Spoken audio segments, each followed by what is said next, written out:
Charcoal is a very common fuel used in Ghana for cooking and generally heating.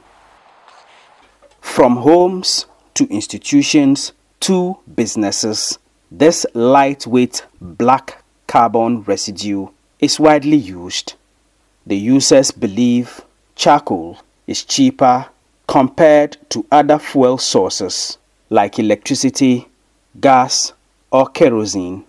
Charcoal is very good to be used. With a small quantity, we can use it to prepare TZ, our local delicacy, and soup. And then with a small quantity, we can still use it to boil water to bath the kids. I'm able to use it to cook because the heat in it is very high. It's very affordable. For these people, charcoal and sometimes firewood are cheap, at least as far as their pockets are concerned. But a careful, deeper look would reveal that there is nothing cheap about wood charcoal. To produce charcoal, hundreds of trees are cut down and burnt. According to the Ghana Federation of Forest and Farm Producers, GAFAP, around 1 million trees are felled annually in the northern parts of Ghana alone for the production of charcoal and fuel wood. On an annual basis, about 1 to 1.2 million trees across the northern savanna ecological zones are felled for wood fuel. Burning is a major challenge for us here in northern Ghana. It is estimated that up to about 700,000 to 800,000 tons of wood fuel comes from northern Ghana alone to the rest of the country.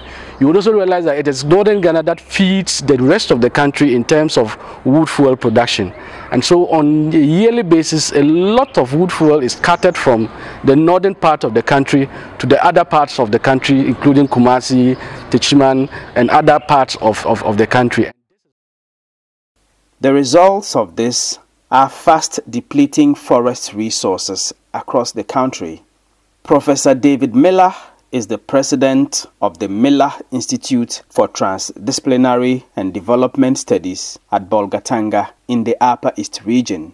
He has researched the phenomenon of charcoal production and has over the last 10 years made some alarming findings.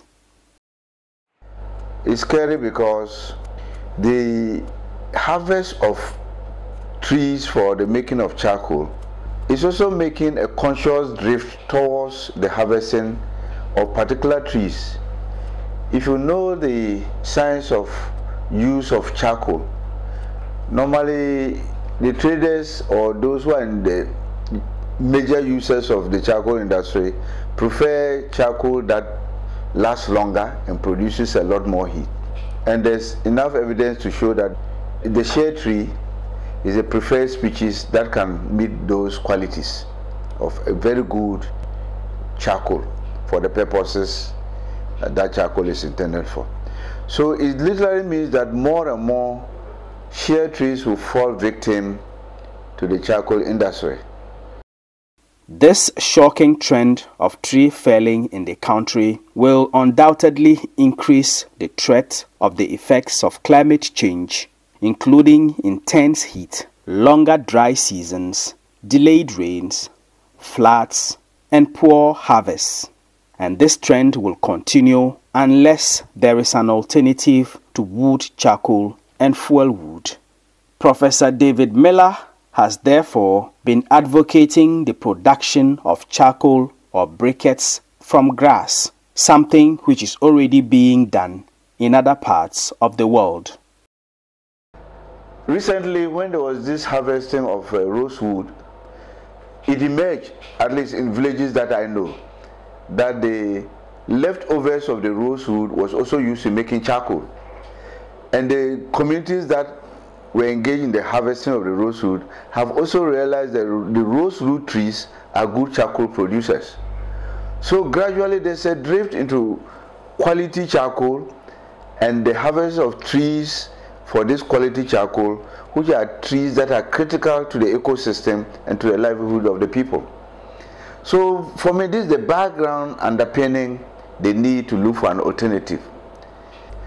And there's ample evidence to show that grass is this commensurate properties of making charcoal.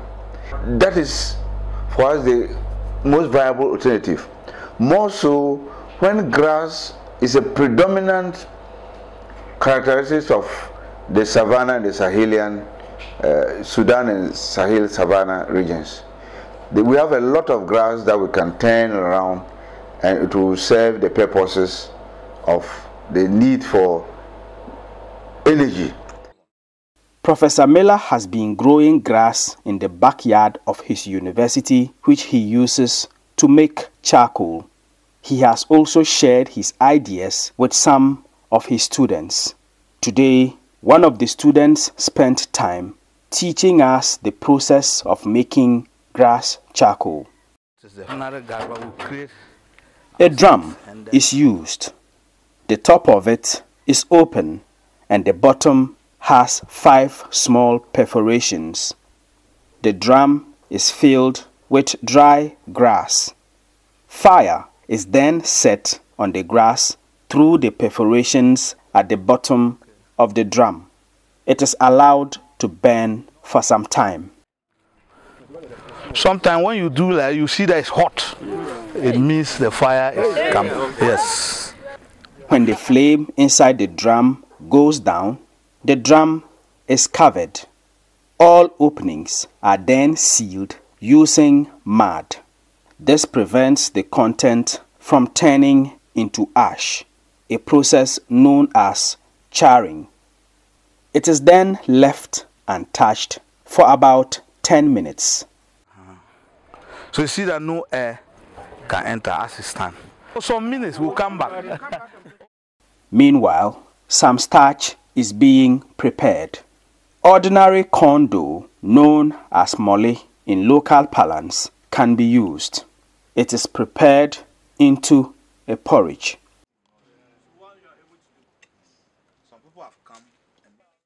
Back to the drum, the charred grass is removed.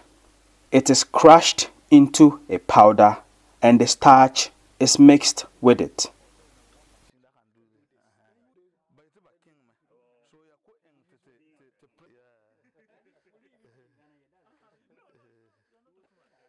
The starchy mixture is brought to this machine.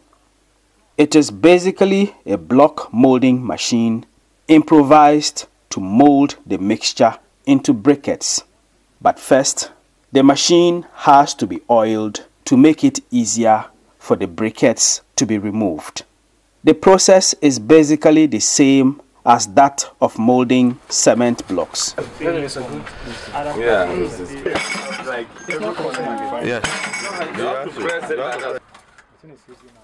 Once the briquettes are removed, they are placed under the sun to dry. And with that, we have our grass charcoal.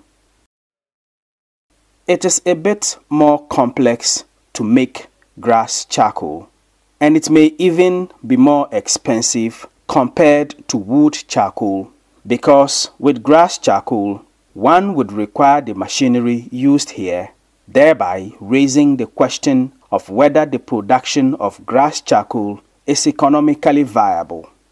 To answer this question, we meet 2 of the trainees of Professor David Miller, who once took up the challenge and moved into grass charcoal production.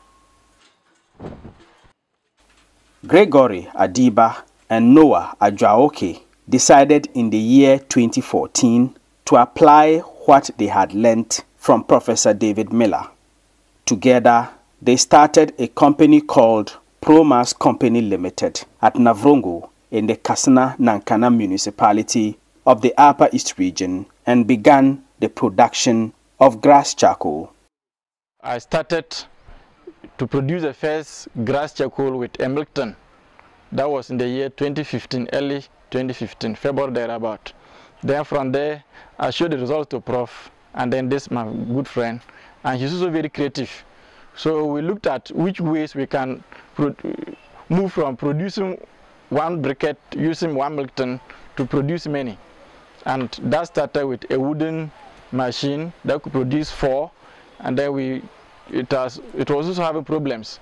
So we changed to metallic form of our tools, and in any of them, as we try to improve the production quantity, we equally had challenges.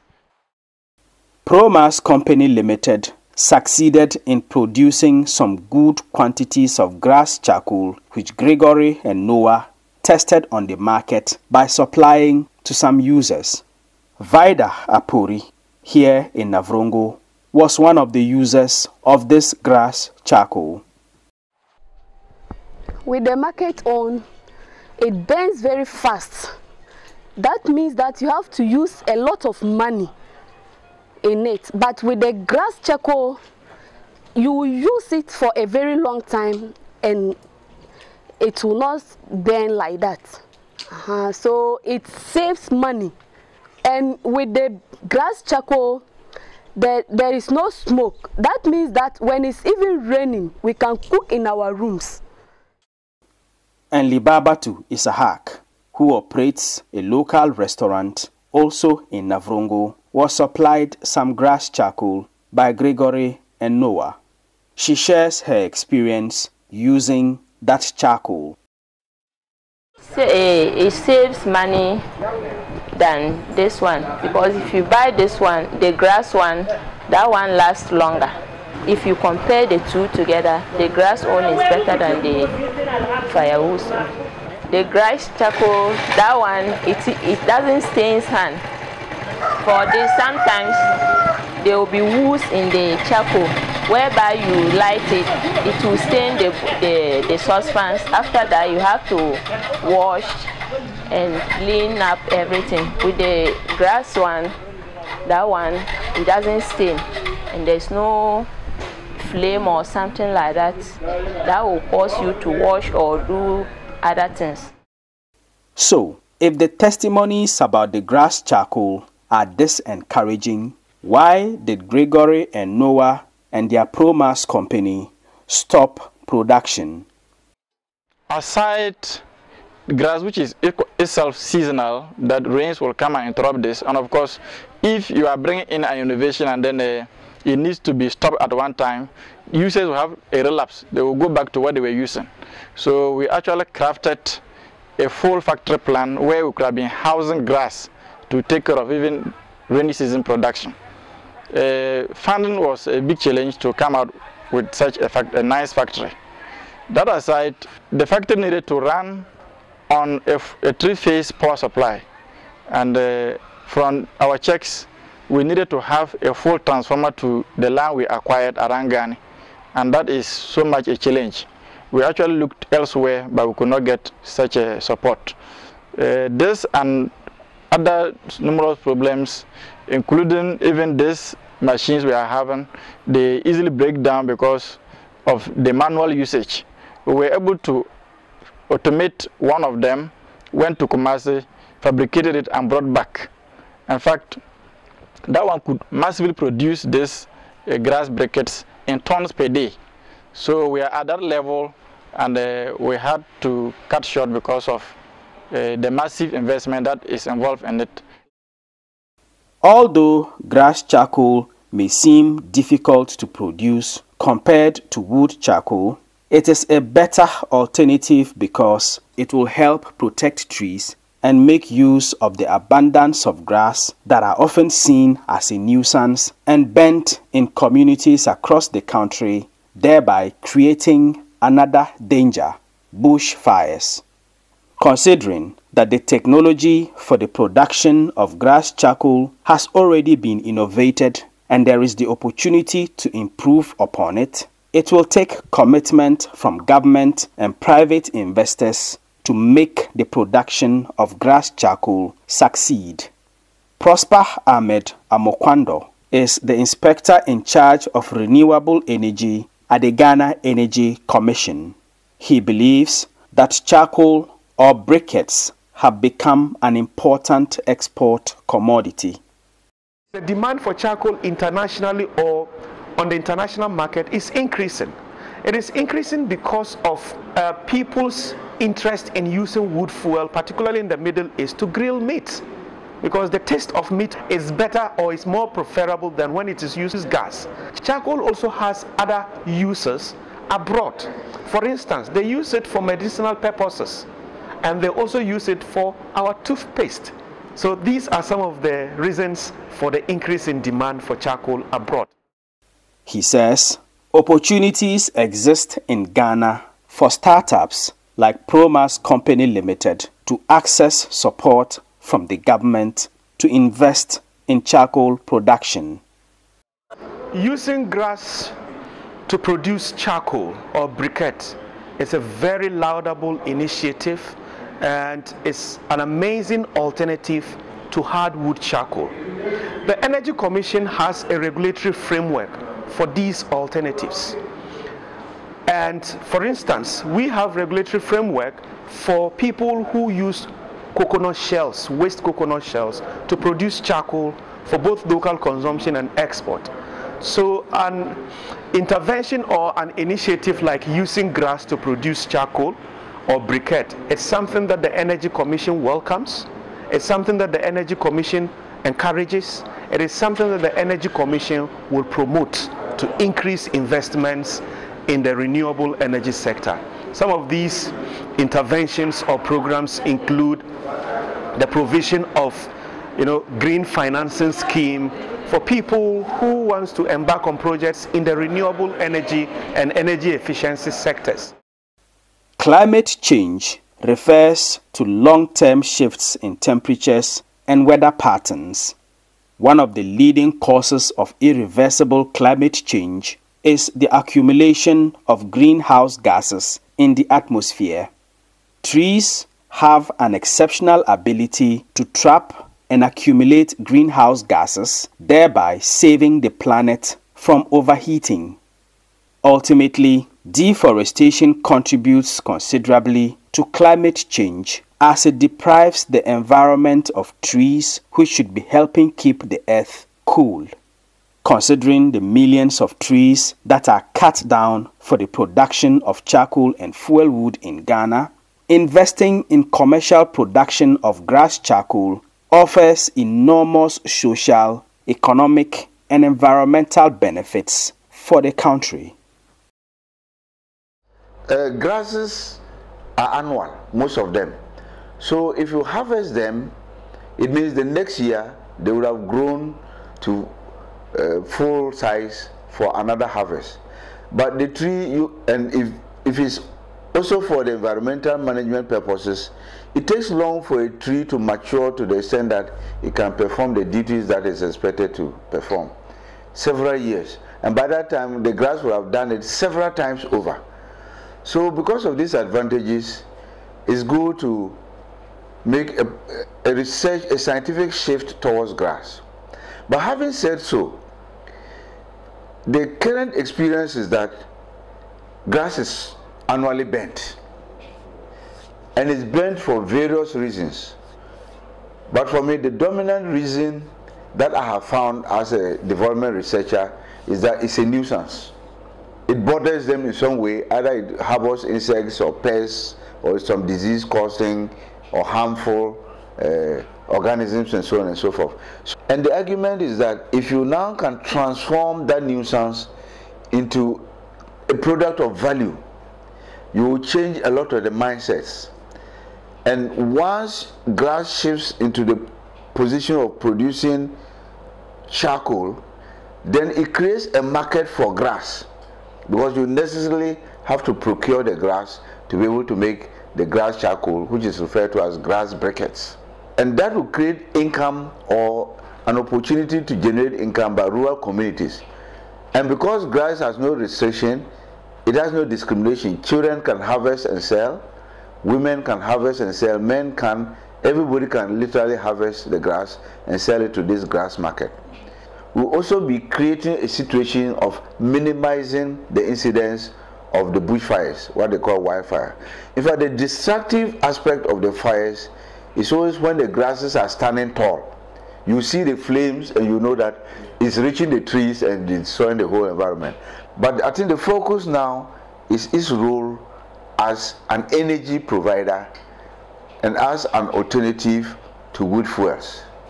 And I think this is the central point that we need to digest and have all the key actors discuss and see the way forward in terms of responding to this need.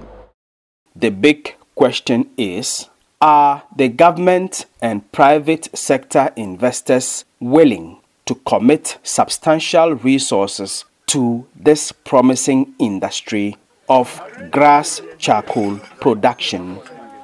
Reporting for Joy News, Albert Sori, Bolgatanga.